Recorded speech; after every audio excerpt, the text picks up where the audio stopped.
I'm doing here is doing what I call right on grounds, one-on-one with the residents, because of there's a lot of barriers already in our community, lack of in transportation, language barriers, and also trust. And so the residents here that are, and I call the underserved residents, they don't trust anybody and they don't go to a lot of places. So they're familiar with what we do here and they're familiar with me.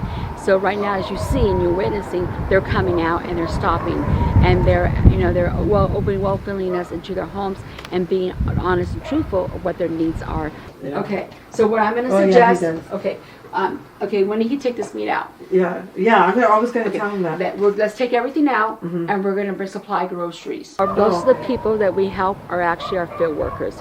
We work with field workers. We work with workers that work in the canneries and in the fields. And right now, with all the rain, they weren't able to do pruning and out there because it was too wet. They weren't able to go to the farms because now they're over flooded, and as you heard earlier.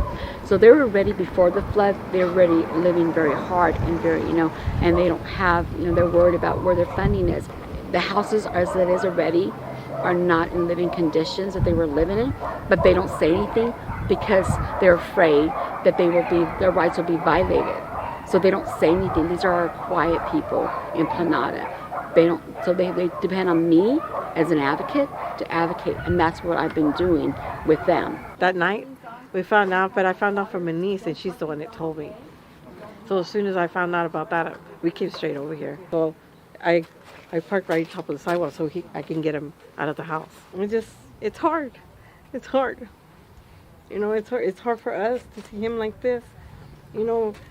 We all grew up here, I've been here for years, grew up here, and when I left here, I was on my 20s when I left here.